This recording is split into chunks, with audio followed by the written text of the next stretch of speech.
crashed into Washington's Potomac River after colliding mid-air with a military helicopter. ஒரு ராணுவ ஹெலிகாப்டரும் ஒரு விமானமும் நேருக்கு நேர் மோதிக்கொண்ட அந்த கோர விபத்தை நம்ம பார்த்திருப்போம்.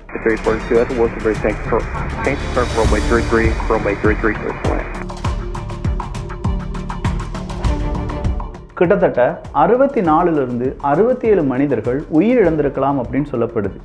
அதுல 3 பேர் ராணுவ வீரர்கள், மீதம் இருக்கும் 60 பேர் passengers, 4 பேர் crew members. From Kansas, on board 60 people, including figure skaters returning from a competition. இந்த 60 passengersல முக்கியமா ரஷ்யாவை சார்ந்தவங்களும் இருக்காங்க. இப்படி ஒரு விபத்து அமெரிக்கால நடைபெற வாய்ப்புகள் இருக்கா? இவ்வளவு டெக்னாலஜி வந்த பிறகும் ஒரு ராணுவ ஹெலிகாப்டரும் ஒரு விமானமும் நேருக்கு நேர் மோதிக்கொள்வதை நம்மளால தடுக்க முடியாதா? அமெரிக்க அதிபர் டொனால்டு ட்ரம்ப் அவர்கள் தான் இதற்கு காரணம் அப்படின்னு சொல்றாங்களே, அதனுடைய உண்மைத்தன்மை என்ன? Really shaken a lot of people, including people very sadly from other nations who were on the flight. பல கேள்விகள், அந்த கேள்விகளுக்கான பதிலாக இந்த ஒரு பதிவு. அன்பு தமிழஞ்சங்களுக்கு தமிழ் பொக்கிஷத்தின் வணக்கங்கள்.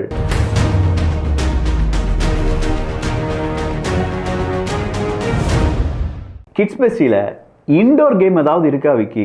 வீட்டு குழந்தைகளுடன் விளையாடுவதற்கு அப்படின்னு கேட்டிங்கன்னா இவ்வளோ பெரிய ஒரு ஃபியூஸ் பாஸ்கெட் பால் அப்படிங்கிறது இருக்குது. 2000 ரூபாய் 2400 இப்படின்னு சொல்கிற பல விலையில் விற்றுட்ருக்காங்க. பட் ஒரு 50 பீஸ் தான் இருக்குது. உங்களுக்கு வேணும்னா கிட்ஸ் பெஸ்டில் 1099 ரூபாய்க்கு வாங்கலாம். வெறும் 50 பீஸ் தான் இருக்குது, வேணுங்கிறவங்க வாங்கிக்கோங்க. இதனுடைய கம்ப்ளீட் டீட்டெயில்ஸை நான் இந்த வீடியோனுடைய எண்டில் தரேன். ஃபர்ஸ்ட், இந்த விஷயத்தினுடைய ஆழமான சைடை நம்ம பார்க்கணும்னா லாஸ்ட்டாக அந்த விமானத்திலேருந்து அனுப்பின ஒரு மெசேஜ் தான். நாங்கள் இன்னும் 20 நிமிடங்களில் லேண்ட் ஆயிடுவோம் அப்படின்னு சொல்லி ஒரு மனைவி ஒரு கணவனுக்கு மெசேஜ் அனுப்பியிருக்காங்க.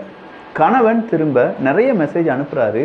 ஆனால் எந்த மெசேஜுமே மனைவிக்கு ரீச் ஆகலை, டெலிவரி ஆகலை. கணவனுக்கு உள்ளூர் ஏதோ தோணுது, மனைவிக்கு ஏதோ ஆபத்து அப்படின்னு சொல்லி கொஞ்சம் நேரத்திலேயே எல்லா மீடியாக்களையும் லைவாக ஒரு வீடியோவை பார்க்குறாரு. அதுதான் இந்த விமான விபத்து. அப்போ மனைவிக்கு ஃப்ளை பண்ணுறது அப்படிங்கிறது பிடிக்கவே பிடிக்காது. வேறு வழியே இல்லாமல் தான் நான் அனுப்பி வச்சேன் அப்படின்னு சொல்லி அந்த கணவன் சொல்லக்கூடிய இந்த வார்த்தையிலிருந்து ஏகப்பட்ட வார்த்தைகள் இந்த விமான விபத்துக்கு பின்னாடி அவங்களுடைய உறவுகளை இழந்த அந்த சோகத்தை சொல்லி இப்போது அழுது கொண்டிருக்கிறார்கள். இந்த விமானம் மற்றும் ஹெலிகாப்டர் இதை பற்றியான டீட்டெயில் நம்ம பார்க்கணும்னா, இந்த ஹெலிகாப்டர் அப்படிங்கிறது UH-60 பிளாக் ஹாக் ஹெலிகாப்டர் தான். இது அமெரிக்காவில் 1000க்கும் அதிகமான ப்ரொடக்ஷன் செய்யப்பட்ட ஒரு ஹெலிகாப்டர்.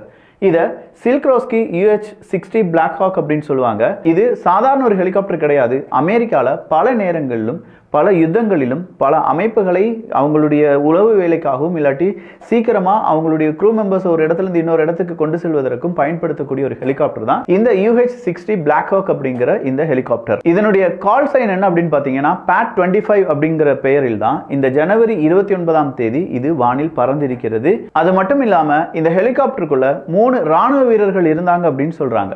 இந்த ஹெலிகாப்டர் அப்ரோச் பண்ண ரன்வே எது அப்படின்னு பார்த்தீங்கன்னா ரன்வே 33. இந்த ரன்வே 33க்கு நேரா இன்னொரு விமானம் பறந்து வருது. அந்த விமானம் பாம்பார்டியர் CRJ-700 அப்படிங்கிறது தான். இந்த பாம்பார்டியர் CRJ-700 அப்படிங்கிறது அமெரிக்கன் ஏர்லைன்ஸ்ல தான் ரெஜிஸ்டர் செய்யப்பட்டாலும் ஒட்டுமொத்தமாக இதை யார் ஆப்ரேட் பண்ணிட்டு இருக்காங்க அப்படின்னு பார்த்தா PSA ஏர்லைன்ஸ் அப்படின்னு சொல்லுவாங்க. இந்த PSA ஏர்லைன்ஸ் இதை 2019 வாங்கினாலும் கடைசியாக இந்த விமானம் தயாரிக்கப்பட்டது அப்படிங்கிறது 2020 தான்.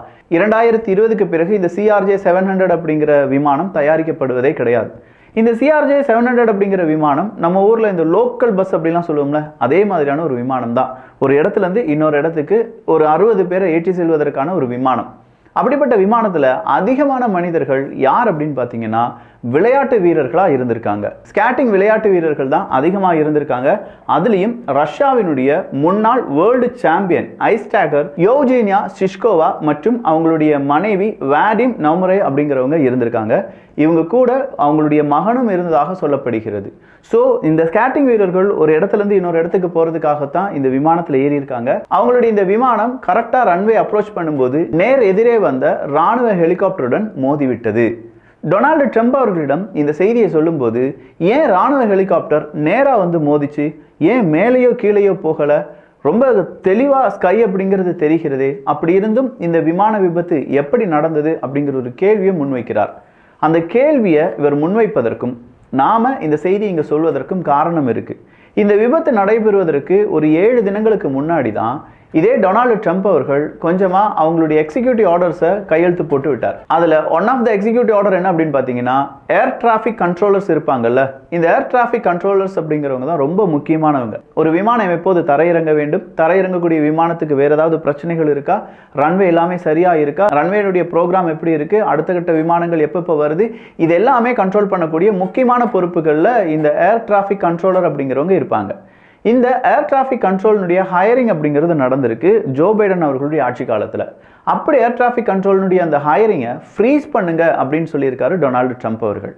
இவர் இந்த ஏர் டிராஃபிக் கண்ட்ரோலர்ஸ் அவங்களுடைய ஹையரிங்கை மட்டும் ஃப்ரீஸ் பண்ணல, அது கூடவே கோஸ்ட் கார்டு கமாண்டர் அப்படிங்கிற அந்த போஸ்ட்டை அவங்கள ஹையர் பண்ணியிருந்ததையும் இவர் என்ன செய்யறாருன்னா ஒட்டுமொத்தமாக ஃப்ரீஸ் பண்றார்.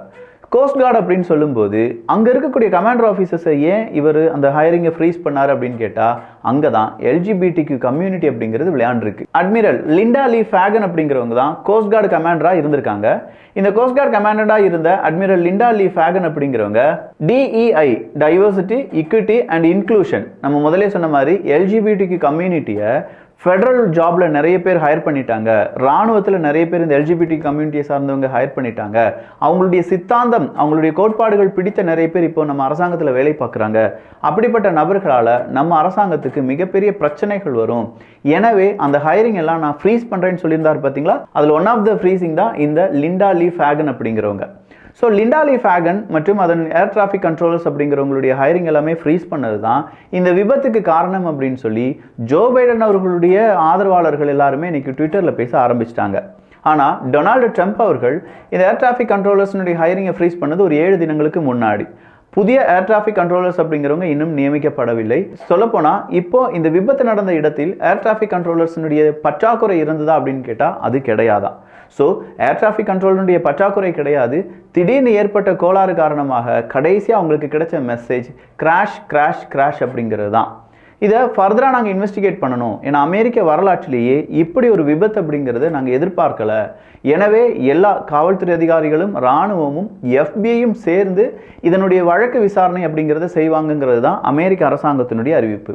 அப்போ இவ்வளவு செக்யூராக இருக்கக்கூடிய ஒரு ஏர்போர்ட்ல ஒரு ராணுவ ஹெலிகாப்டரும் ஒரு சாதாரணமாக ஷட்டில் பண்ணக்கூடிய ஒரு விமானமும் நேருக்கு நேர் மோதுகிறது என்றால் அது எவ்வளவு பெரிய தொழில்நுட்ப பிரச்சனை. இந்த தொழில்நுட்ப பிரச்சனை அமெரிக்காவினுடைய எதிர்காலத்துக்கே பெரிய ஒரு கேள்விக்குறியா மாறும். அமெரிக்காவினுடைய ஏவியேஷனுக்கே இதை ஒரு கருப்பு தினமாக பார்க்கப்பட வேண்டும் அப்படிங்கிற ஒரு குரலும் உயர்ந்து வருகிறது.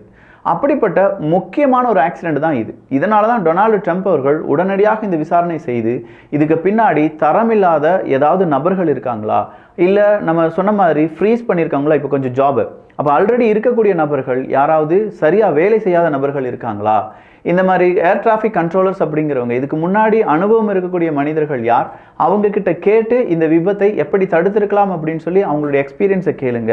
அதன் பிறகு புதுசாக வரக்கூடிய நபர்களிடம் அந்த எக்ஸ்பீரியன்ஸை ஷேர் பண்ண சொல்லுங்க.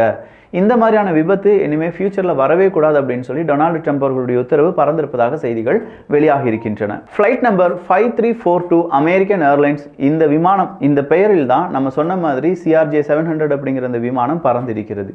ஸோ இதில் பயணம் செய்த 64 நபர்கள், அதில் 4 க்ரூ மெம்பர்ஸ் அப்படின்னு சொன்னோம். இதுவரையிலும் கண்டுபிடிக்கப்பட்ட உடல்களுடைய எண்ணிக்கை 30 அப்படின்னு சொல்றாங்க. அங்க இருக்கக்கூடிய ரெஸ்கியூ டீம் இல்லாட்டி அங்க இருக்கக்கூடிய காவல்துறை அதிகாரிகள், ராணுவ வீரர்கள் என்ன சொல்றாங்கன்னா, யாரும் உயிர் பிழைத்திருப்பதற்கான வாய்ப்புகள் இல்லை அப்படின்னு சொல்றாங்க. சரி, சீக்கிரமா தேடி அவங்களுடைய உடலை எடுத்துட வேண்டியதானே அப்படின்னு பார்த்தா அதற்கும் சூழ்நிலை சரியில்லையா. காற்றின் வேகம் அதிகமாக இருப்பதும் அதுவும் ரிவர் பக்கமாக இந்த ஆக்சிடென்ட் அப்படிங்கிறது நேருக்கு நேரான இந்த மோதல் நடந்ததால் ஏகப்பட்ட பாடி அப்படிங்கிறது அந்த ரிவரில் ஆறுகளில் அங்கங்கே சிதறி கிடப்பதாகவும் விமானத்தினுடைய எஞ்சிய பாகங்களும் அங்கங்கே சிதறி கிடப்பதாகவும், ஸோ இதில் கண்டுபிடிப்பதற்கு இந்த உடல் இவருடைய தான் அப்படின்னு சொல்றதெல்லாம் கண்டுபிடிப்பதற்கு கொஞ்சம் காலம் எடுக்க வாய்ப்புகள் இருப்பதாகவும் சொல்லப்படுகிறது. அமெரிக்காவினுடைய இப்போதைய டிஃபென்ஸ் செக்ரட்டரி பீட் ஹெக்ஸத் அவர்கள் என்ன சொல்லியிருக்காங்கன்னா, வெள்ளை மாளிகையும் கூடவே பென்டகனும் இதுக்கு பின்னாடி முழு நேரமும் இந்த விசாரணை செய்வார்கள். இதனுடைய அடுத்த கட்ட நகர்வு, அடுத்த கட்டமாக இதை எப்படி நாங்கள் கண்டுபிடிக்கிறோம், மக்கள் இதிலிருந்து என்ன புரிந்து கொள்ள வேண்டும், ஏர்லைன்ஸ் நடத்தக்கூடிய அந்த ஏர்லைன்ஸ் என்னெல்லாம் செய்ய வேண்டும் அப்படிங்கிறதுக்கான கூடுதல் விவரங்களை ஓரிரு தினங்களில் சொல்லுவோம் அப்படிங்கிற தகவலையும் அமெரிக்காவினுடைய டிஃபென்ஸ் செக்ரட்டரி பீட் அவர்கள் கூறியிருக்கிறார்கள். ஸோ இந்த ஒரு விமான விபத்து நடந்துருச்சு அப்படின்னு சொல்லி பார்த்தோம். அப்போ ஹெலிகாப்டர் சுக்குநூறா உடைந்து விட்டதா அப்படின்னு பார்த்தா இந்த விபத்தில் ஹெலிகாப்டர் அதிகமாக சேதமடையவில்லை அப்படின்னு சொல்றாங்க. இந்த ஹெலிகாப்டர் அப்படிங்கிறது அப்சைட் டவுனாக இருந்ததாகவும், ஆனால் அதே நேரத்தில் நம்ம சொன்ன அந்த CRJ-700 அப்படிங்கிற விமானம் பல துண்டுகளாக உடைந்து விட்டதாகவும் செய்திகள் வெளியாகி இருக்கிறது.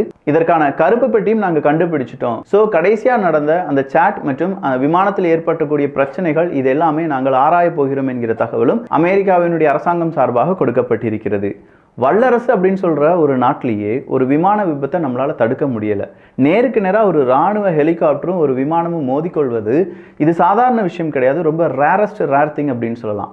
அப்படிப்பட்ட சம்பவம் அமெரிக்காவுக்கு தலைகுனிவை ஏற்படுத்தி இருக்கிறது. இதனுடைய ரீசன் இது வருங்காலத்தில் நடைபெறாமல் இருப்பதற்கு அமெரிக்கா எடுக்கக்கூடிய முன்னெச்சரிக்கை நடவடிக்கையை உலகமே எதிர்நோக்கி காத்து கொண்டிருக்கிறது அப்படின்னு சொல்லலாம்.